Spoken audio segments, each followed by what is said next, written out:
Hi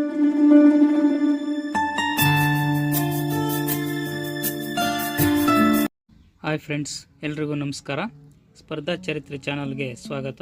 okay ಸ್ನೇಹಿತರೆ, ಅಧ್ಯಾಯ 6 ಸಿಂಧೂ ಸರಸ್ವತಿ ನಾಗರಿಕತೆಯಲ್ಲಿ ನಾಗರಿಕತೆಯ ಪ್ರಮುಖ ಲಕ್ಷಣಗಳಾದ ನಗರಗಳ ಬಗ್ಗೆ ತಿಳಿದುಕೊಂಡೆವು.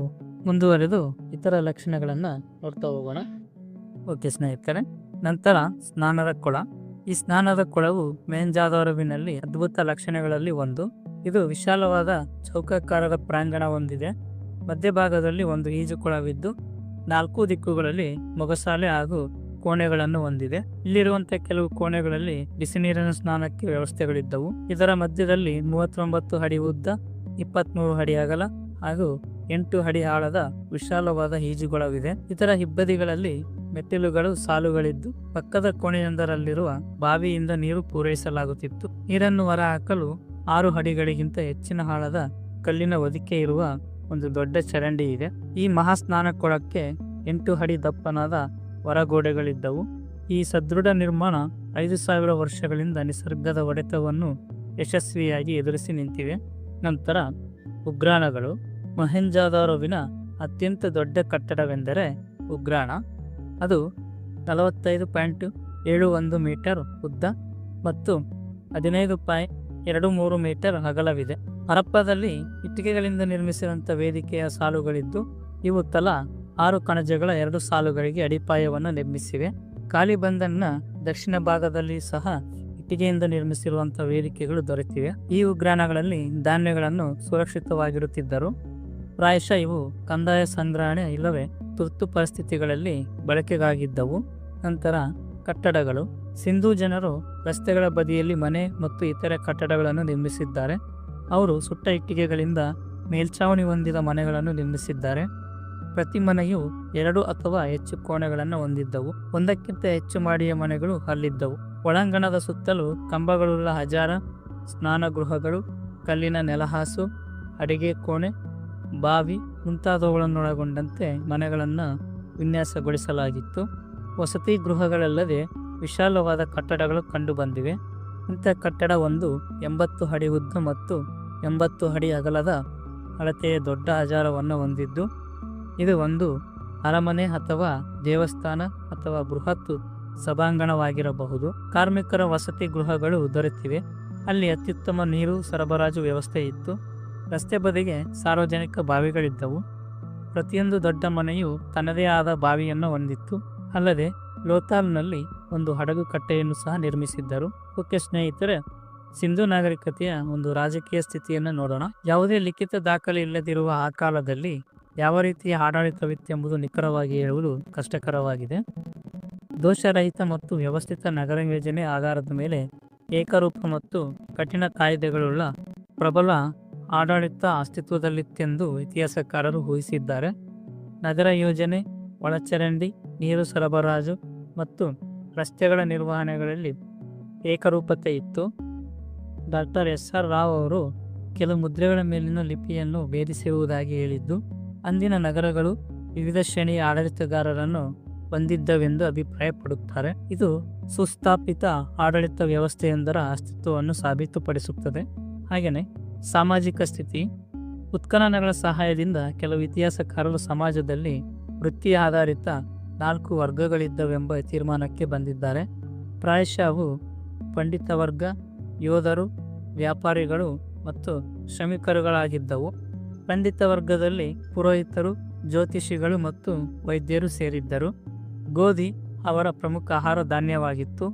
ಬಾರ್ಲಿ, ಅಕ್ಕಿ, ಹಣ್ಣುಗಳು, ತರಕಾರಿ, ಖರ್ಜೂರ, ಹಾಲು ಮುಂತಾದವುಗಳನ್ನು ಬಳಸುತ್ತಿದ್ದರು. ಮೀನು, ಮಾಂಸ, ಹಂದಿಯ ಮಾಂಸ, ಕೋಳಿ ಹಾಗೂ ಆಮೆಯ ಮಾಂಸ ಮುಂತಾದವುಗಳನ್ನು ಉಪಯೋಗಿಸುತ್ತಿದ್ದರು. ಹಾಗೆಯೇ ಸಿಂಧೂ ನಾಗರಿಕತೆಯ ಜನರು ಹತ್ತಿ ಮತ್ತು ಉಣ್ಣೆ ಬಟ್ಟೆಗಳನ್ನು ಉಪಯೋಗಿಸುತ್ತಿದ್ದರು. ಅವರ ಉಡುಪು ಸರಳವಾಗಿತ್ತು. ಪುರುಷರು ಮತ್ತು ಮಹಿಳೆಯರು ಮೇಲು ಉಡುಗೆ ಶಾಲು ಮತ್ತು ಕೆಳ ಉಡುಗೆ ಧೋತಿಯನ್ನು ಧರಿಸುತ್ತಿದ್ದರು. ಸಿಂಧೂ ಮಹಿಳೆಯರು ಆಭರಣ ಪ್ರಿಯರಾಗಿದ್ದರು. ಸ್ತ್ರೀ ಪುರುಷರಿಬ್ಬರೂ ಸಹ ಆಭರಣ ಧರಿಸುತ್ತಿದ್ದರು.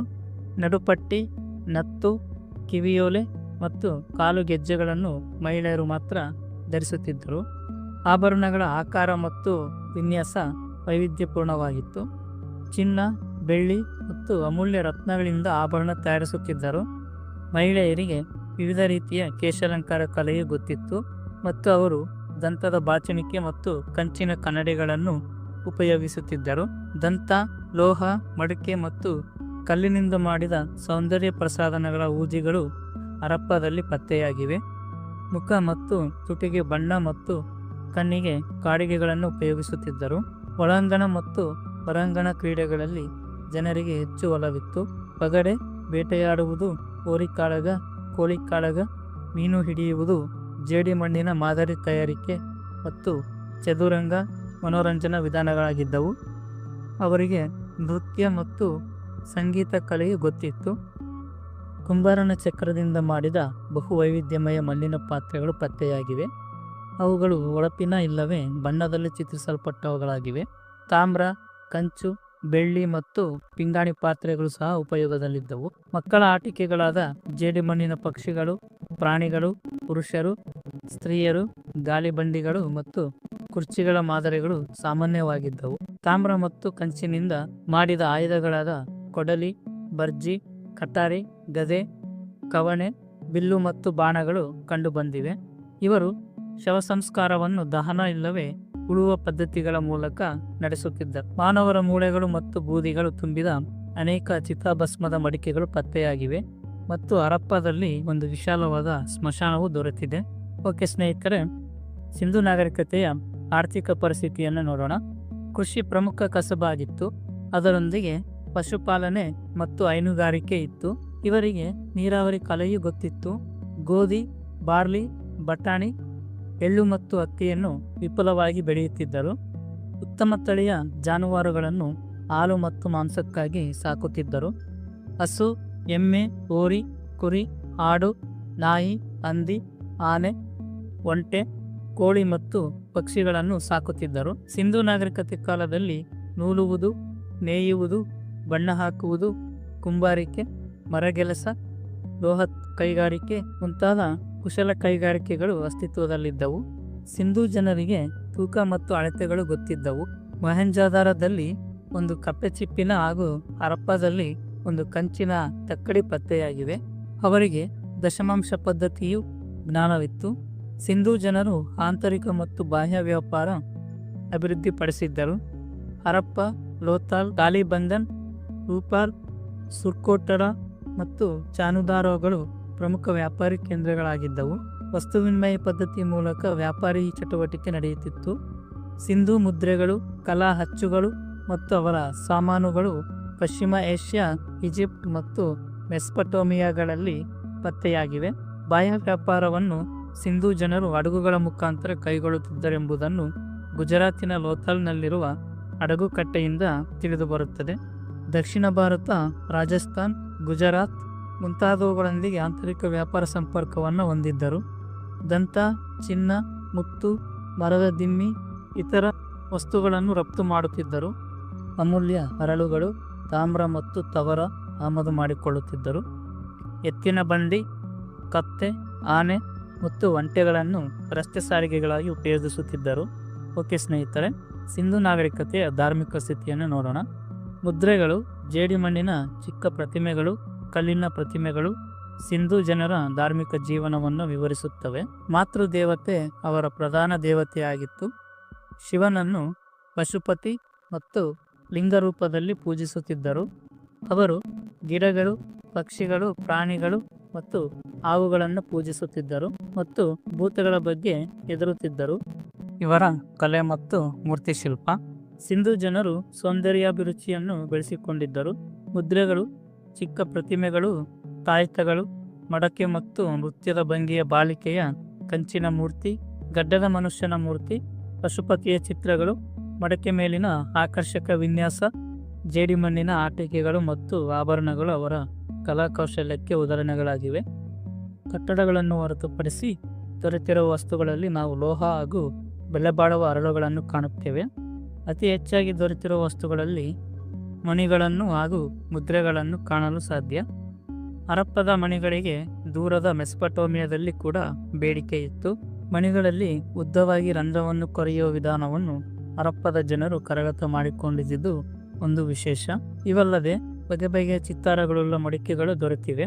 ಲೋಹಗಳಿಂದ ಶಂಖ ಮತ್ತಿತರ ಪದಾರ್ಥಗಳಿಂದ ನಿರ್ಮಿಸಿದ ಬಳೆಗಳು ಅನೇಕ ಸಂಖ್ಯೆಯಲ್ಲಿ ಸಿಕ್ಕಿವೆ. ಅವುಗಳನ್ನು ವಿವಿಧ ರೀತಿಯಲ್ಲಿ ತೊಟ್ಟಿರುವ ಸ್ತ್ರೀಯರ ಮೂರ್ತಿಗಳು ಸಹ ದೊರೆತಿವೆ.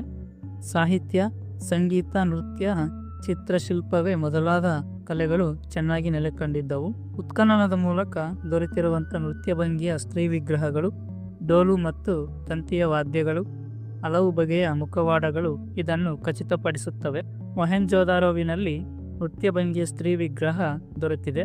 ಕಾಲಿಬಂದನ್ನಲ್ಲಿ ಸಿಕ್ಕಿರುವ ಶಿವಲಿಂಗ, ಮಾತೃದೇವತೆಯ ಮಣ್ಣಿನ ಮೂರ್ತಿ, ಬನವಾಲಿಯಲ್ಲಿಯ ಅಗ್ನಿಕೊಂಡ ಇವೆಲ್ಲವೂ ಸಹ ಸಿಂಧೂ ನಾಗರಿಕತೆಯ ಕಲೆ ಮತ್ತು ಮೂರ್ತಿಶಿಲ್ಪಕ್ಕೆ ಸಾಕ್ಷಿಗಳಾಗಿವೆ. ಹಾಗೆಯೇ ಸಿಂಧೂ ನಾಗರಿಕತೆಯ ಮುದ್ರೆಗಳು ಮತ್ತು ಲಿಪಿಯ ಬಗ್ಗೆ ನೋಡೋಣ. ಜೇಡಿಮಣ್ಣು, ದಂತ ಕಲ್ಲಿನಿಂದ ಮಾಡಿದಂಥ ಸುಮಾರು 3000ಕ್ಕೂ ಅಧಿಕ ಮುದ್ರೆಗಳು ದೊರೆತಿವೆ. ಇವುಗಳಲ್ಲಿ ಅನೇಕ ಮುದ್ರೆಗಳು ಚೌಕಾಕಾರ ಇಲ್ಲವೇ ಆಯತಾಕಾರವಾಗಿದ್ದು ಗಾತ್ರದಲ್ಲಿ ಚಿಕ್ಕದಾಗಿವೆ. ಬಹಳಷ್ಟು ಮುದ್ರೆಗಳ ಮೇಲೆ ಹೋರಿ, ಏಕಶೃಂಗಿ, ಆನೆ, ಜಿಂಕೆ, ಮಾನವ ಮತ್ತು ಇತರೆ ಚಿತ್ರಗಳನ್ನು ಕೊರೆಯಲಾಗಿದೆ. ಎಲ್ಲ ಮುದ್ರೆಗಳ ಮೇಲೆ ಚಿತ್ರ ಬರಹವಿದ್ದು ಅವುಗಳನ್ನು ಇನ್ನೂ ಎಲ್ಲರೂ ಒಪ್ಪುವಂತೆ ಓದಲಾಗಿಲ್ಲ. ಆದರೆ ಬರವಣಿಗೆಯ ದಿಶೆ ಬಲದಿಂದ ಎಡಕ್ಕೆ ಇದ್ದಿರಬಹುದೆಂದು ತಿಳಿಯಲಾಗಿದೆ. ಕೆಲವು ಪ್ರಕರಣಗಳಲ್ಲಿ ಮೊದಲ ಸಾಲು ಬಲದಿಂದ ಎಡಕ್ಕೆ ಮತ್ತು ಎರಡನೆಯ ಸಾಲು ಎಡದಿಂದ ಬಲಕ್ಕೆ ಇರುವುದು ಕಂಡುಬಂದಿದೆ. ಈ ನಾಗರಿಕತೆಯ ಮುದ್ರೆಗಳ ಮೇಲೆ ಇನ್ನೂ ಅಜ್ಞಾತವಾಗಿ ಉಳಿದಿರುವ ಲಿಪಿಯ ಬರಹ ಕಂಡುಬರುತ್ತದೆ.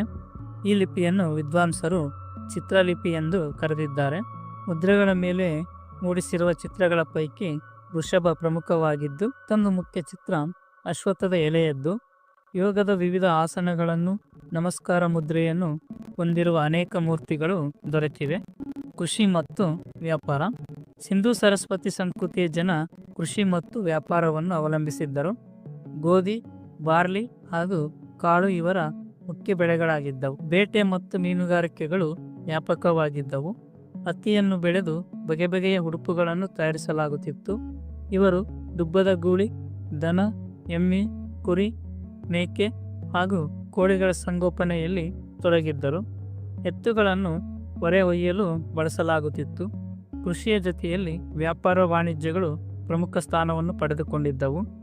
ನಗರಗಳು ಗ್ರಾಮೀಣ ಪ್ರದೇಶಗಳ ಹಾಗೂ ಹೊರದೇಶಗಳ ಜೊತೆಯಲ್ಲಿ ವ್ಯಾಪಾರ ಮಾಡುತ್ತಿದ್ದವು. ಬಲೂಚಿಸ್ತಾನ, ಸೌರಾಷ್ಟ್ರ ಹಾಗೂ ದಕ್ಕನ್ ಪ್ರದೇಶಗಳು ಇವುಗಳಲ್ಲಿ ಕೆಲವು. ಮೆಸ್ಪಟೋಮಿಯಾದಲ್ಲಿ ಸಿಕ್ಕಿರುವ ಹಲವು ಮುದ್ರೆಗಳು ಆ ಪ್ರದೇಶಗಳೊಂದಿಗೆ ಸಿಂಧೂ ಸರಸ್ವತಿ ನಾಗರಿಕತೆ ಹೊಂದಿದ್ದ ಆರ್ಥಿಕ ಸಂಬಂಧವನ್ನು ಸೂಚಿಸುತ್ತವೆ. ನೇಯ್ಗೆಯವರು ಹತ್ತಿ ಹಾಗೂ ಕೆಲವೊಮ್ಮೆ ರೇಷ್ಮೆಯನ್ನು ಬಳಸಿ ನೇಯುತ್ತಿದ್ದರು. ಕಲ್ಲು, ದಂತ ಮೊದಲಾದ ಪದಾರ್ಥಗಳ ಮೇಲೆ ಕೆತ್ತನೆ ಮಾಡುವ ಕಲಾವಿದರಿದ್ದರು. ಕಂಬಳಿಗಳು, ಮರದಿಂದ ಮಾಡಿದ ಪೀಠೋಪಕರಣಗಳು, ಕಟ್ಟಡಗಳ ಅಂದ ಹೆಚ್ಚಿಸುವ ವಸ್ತುಗಳು ಮೊದಲಾದವು ಬಳಕೆಯಲ್ಲಿದ್ದವು. ಈ ನಾಗರಿಕತೆಯ ಮುಖ್ಯ ಲೋಹಗಳಲ್ಲೊಂದು ಕಂಚು. ಅದಕ್ಕೆ ಬೇಕಾದಂಥ ತಾಮ್ರವು ಬಲೂಚಿಸ್ತಾನ, ರಾಜಸ್ಥಾನ ಮೊದಲಾದ ಕಡೆಗಳಲ್ಲಿ ದೊರೆಯುತ್ತಿತ್ತು. ಇದರಿಂದ ಗಟ್ಟಿಯಾದ ಉಳಿ, ಕೊಡಲಿಗಳಿಂದ ಮೊದಲುಗೊಂಡು ಕನ್ನಡಿಗಳ ತನಕ ಅನೇಕ ಪದಾರ್ಥಗಳನ್ನು ನಿರ್ಮಿಸಲು ಅವರಿಗೆ ಸಾಧ್ಯವಾಗಿತ್ತು. ಗುಜರಾತಿನ ಲೋಥಾಲ್ನಲ್ಲಿ ಬೃಹದಾಕಾರದ ಕಟ್ಟಡವೊಂದು ಪತ್ತೆಯಾಗಿದ್ದು ಅದು ಹಡಗು ಕಟ್ಟೆ, ಡಾರ್ಕ್ ಯಾರ್ಡ್ ಆಗಿದ್ದಿರಬೇಕೆಂದು ವಿದ್ವಾಂಸರು ಅಭಿಪ್ರಾಯಪಡುತ್ತಾರೆ. ಲೋಥಾಲ್ ಸಮುದ್ರ ವಾಣಿಜ್ಯದ ಒಂದು ಪ್ರಮುಖ ಕೇಂದ್ರವಾಗಿತ್ತು. ಧೋಲವೀರ ಎಂಬ ತಾಣದಲ್ಲಿ ಮಳೆ ನೀರನ್ನು ಅತ್ಯಂತ ಯುಕ್ತವಾಗಿ ಸಂಗ್ರಹಿಸಲು ವ್ಯವಸ್ಥೆ ಇದ್ದಿತ್ತು. ಇದನ್ನೆಲ್ಲ ಗಮನಿಸಿದಾಗ ಹರಪ್ಪ ಅಥವಾ ಸಿಂಧೂ ನಾಗರಿಕತೆ ಎಷ್ಟು ಮುಂದುವರಿದಿತ್ತೆಂದು ತಿಳಿಯುತ್ತದೆ. ಓಕೆ ಸ್ನೇಹಿತರೆ, ಇನ್ನು ಕೊನೆಯದಾಗಿ ಸಿಂಧೂ ನಾಗರಿಕತೆಯ ಅವನತಿಯ ಬಗ್ಗೆ ನೋಡೋಣ. ಸುಮಾರು 4000 ವರ್ಷಗಳ ಹಿಂದೆ ಈ ನಾಗರಿಕತೆಯ ಅವನತಿಯ ಆದಿಯನ್ನು ಹಿಡಿಯಿತು. ಇತಿಹಾಸಕಾರರು ಇದರ ಅವನತಿ ಮತ್ತು ಅಂತ್ಯಕ್ಕೆ ಹಲವಾರು ಕಾರಣಗಳನ್ನು ಕೊಟ್ಟಿದ್ದಾರೆ. ಮೊದಲನೆಯದು, ಕೆಲವರು ಬತ್ತಿ ಹೋದ ನದಿಗಳು ಮತ್ತು ದಿಕ್ಕು ಬದಲಾದಂಥ ನದಿಗಳು ಇದಕ್ಕೆ ಕಾರಣವಿರಬೇಕೆಂದಿದ್ದಾರೆ. ಇನ್ನು ಕೆಲವರು ಕಾಡಿನ ನಾಶ ಇದಕ್ಕೆ ಕಾರಣವೆಂದಿದ್ದಾರೆ. ಹಾಗೆ ಮೂರನೇದು, ಪ್ರವಾಹಗಳಿಂದ ನಗರಗಳು ಜಲಾವೃತಗೊಂಡು ಇವುಗಳ ನಾಶಕ್ಕೆ ಕಾರಣವಾಗಿರಬಹುದು. ಹೀಗಾಗಿ ಸಿಂಧು ಮತ್ತು ಪಶ್ಚಿಮ ಪಂಜಾಬಿನ ಕೆಲವು ನಿವೇಶನಗಳಲ್ಲಿಯೇ ಜನರು ಆ ಪ್ರದೇಶಗಳನ್ನು ಬಿಟ್ಟು ಪೂರ್ವ ಮತ್ತು ದಕ್ಷಿಣದ ಹೊಸ ತಾಣಗಳಿಗೆ ವಲಸೆ ಹೋದರೆಂದು ವಿದ್ವಾಂಸರು ಹೇಳುತ್ತಾರೆ. ನಾಲ್ಕನೆಯದು, ನದಿಗಳು ನಗರಗಳಿಂದ ದೂರ ಹರಿದು ಭೂಮಿಯನ್ನು ಬರಡಾಗಿಸಿರಬಹುದು. ಐದನೇದು, ಭೂಮಿಯ ಅತಿಯಾದ ಬಳಕೆಯಿಂದ ಬರಡಾಗಿರಬಹುದು. ಆರನೇದು ಸಾಂಕ್ರಾಮಿಕ ರೋಗಗಳ ಹರಡುವಿಕೆ ಮತ್ತು ಜನಸಂಖ್ಯೆಯನ್ನು ತೊಡೆದುಹಾಕಿರಬಹುದು. ಏಳನೆಯದು ಮಳೆಯ ಕೊರತೆ ಈ ಪ್ರದೇಶವನ್ನು ಮರುಭೂಮಿಯಾಗಿಸಿರಬಹುದು. 8 ಸಿಂಧೂ ನಾಗರಿಕತೆಯ ಸಂಪತ್ತು ದಾಳಿಕೋರರನ್ನು ಆಕರ್ಷಿಸಿರಬಹುದು ಮತ್ತು ಜನರು ಅವರ ಖಡ್ಗಗಳಿಗೆ ಬಲಿಯಾಗಿರಬಹುದು. ಸಿಂಧೂ ನಾಗರಿಕತೆಯ ಅವನತಿಯು ಒಮ್ಮಿಂದೊಮ್ಮೆಲೆ ಆಗದೆ ಕ್ರಮೇಣವಾಗಿ ಆಯಿತೆಂದು ದೊಡ್ಡ ಪ್ರಮಾಣದ ಅರಣ್ಯ ನಾಶದಿಂದಾಗಿ ಪದೇ ಪದೇ ಪ್ರವಾಹಗಳು ಉಂಟಾಗಿ ಪರಿಸರ ಅಸಮತೋಲನಕ್ಕೆ ಕಾರಣವಾಗಿರಬಹುದು ಎಂದು ಇತ್ತೀಚಿನ ಸಂಶೋಧನೆಗಳು ತೋರಿಸಿಕೊಟ್ಟಿವೆ. ಆರ್ಯರ ದಾಳಿಯೂ ಸಹ ಸಂಭವನೀಯ ಕಾರಣಗಳಲ್ಲಿ ಒಂದಾಗಿದೆ. ಗುಜರಾತಿನ ಲೋಥಾಲ್ ನಗರದಲ್ಲಿ ಸಿಂಧೂ ಸರಸ್ವತಿ ನಾಗರಿಕತೆಯ ಪ್ರಕ್ರಿಯೆ ಇನ್ನೂ ಅನೇಕ ವರ್ಷಗಳು ಮುಂದುವರಿಯಿತು. ಹೀಗೆ ಸಿಂಧೂ ಸರಸ್ವತಿ ಅಥವಾ ಹರಪ್ಪ ನಾಗರಿಕತೆಯು ಆರಂಭಿಕ ಭಾರತದ ಚರಿತ್ರೆಯ ಮುಖ್ಯ ಭಾಗವಾಗಿದೆ. ಓಕೆ ಸ್ನೇಹಿತರೆ, ಅಧ್ಯಾಯ 6ರಲ್ಲಿ ಭಾರತದ ಪ್ರಾಚೀನ ನಾಗರಿಕತೆಯಾದ ಸಿಂಧೂ ಸರಸ್ವತಿ ನಾಗರಿಕತೆಯ ಆರಂಭಿಕ ಉತ್ಖನನಗಳು ಮತ್ತು ಅದರ ಒಂದು ವ್ಯಾಪ್ತಿ, ಸಂಶೋಧನಾ ನೆಲೆಗಳು ಮತ್ತು ಮುಖ್ಯವಾಗಿ ಸಿಂಧೂ ನಾಗರಿಕತೆಯ ಪ್ರಮುಖ ಲಕ್ಷಣಗಳನ್ನು ತಿಳಿದುಕೊಂಡೆವು. ಮುಂದಿನ ವಿಡಿಯೋದಲ್ಲಿ ಮತ್ತೊಂದು ಅಧ್ಯಾಯದ ಬಗ್ಗೆ ತಿಳಿದುಕೊಳ್ಳೋಣ. ಧನ್ಯವಾದಗಳು.